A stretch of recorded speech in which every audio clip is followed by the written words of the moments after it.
Annabelle एक कथित रूप से प्रेतवाधित रैगडी एन गुड़िया है जो असाधारण जांचकर्ताओं एड और लोरेन वॉरेन के अब बंद हो चुके गुप्त संग्रहालय में रखी गई है।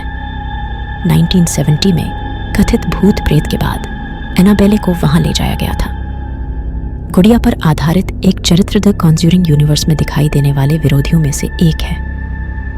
वॉरेन्स के अनुसार 1970 में एक छात्र नर्स को गुड़िया दी गई थी।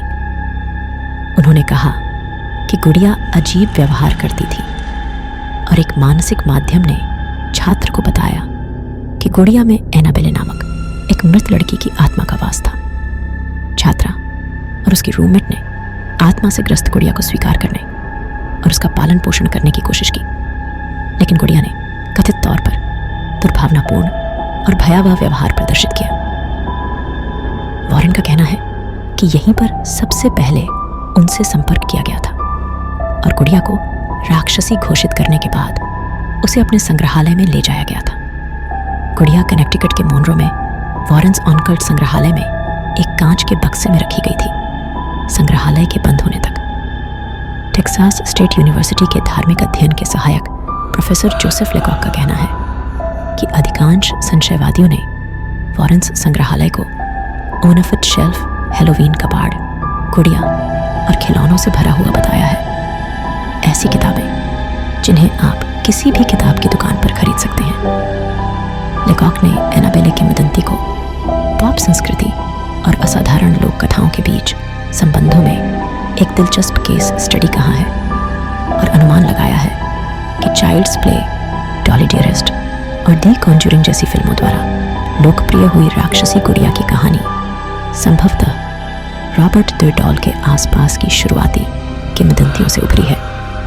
साथ ही वॉरेन्स की कहानी से 5 साल पहले रिलीज हुए ट्वाइलाइट जोन एपिसोड से, जिसका शीर्षक था लिविंग डॉल, जिसमें मां के चरित्र का नाम एनाबेले है। लेकॉक का सुझाव है कि राक्षसी रूप से ग्रसित गुड़ियों का विचार आधुनिक दानव विज्ञानियों को सबसे सामान्य और घरेलू स्थानों में अलौकिक बुराई खोजने की अनुमति देता है। द कॉन्ज्यूरिंग की फिल्म रिलीज के साथ साथ वॉरेन्स के गुप्त संग्रहालय के प्रचार पर टिप्पणी करते हुए विज्ञान लेखक शेरोन ए हिल ने कहा कि वॉरेन्स के आसपास के कई मिथक और किंवदंतियां प्रतीत रूप से उनकी अपनी देन है और हो सकता है कि कई लोगों ने ऐसा किया हो। कठिनाई वॉरेन्स को उनके हॉलीवुड चित्रण से अलग करना। हिल ने वॉरेन्स के गुप्त संग्रहालय और उसकी एनाबेले गुड़िया की सनसनीखेज प्रेस कवरेज की आलोचना की।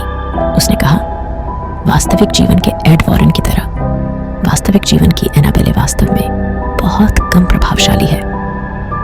एड वॉरेन द्वारा एनाबेले के बारे में किए गए अलौकिक दावों के बारे में हिल ने कहा, हमारे पास इसके लिए एड के शब्दों के अलावा कुछ भी नहीं है। और संग्रहालय में वस्तुओं के इतिहास और उत्पत्ति के बारे में भी।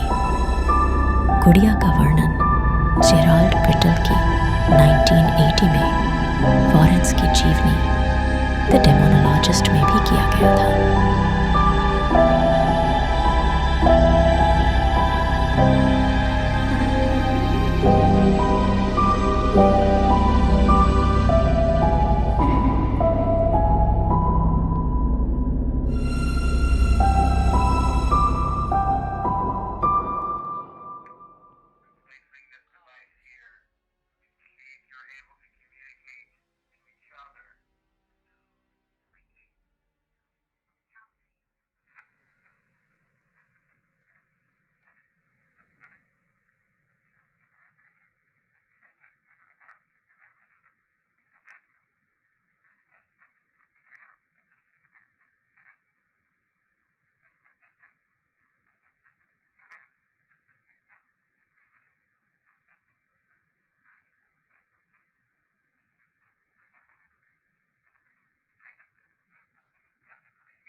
It sounds like there's 2 different tones.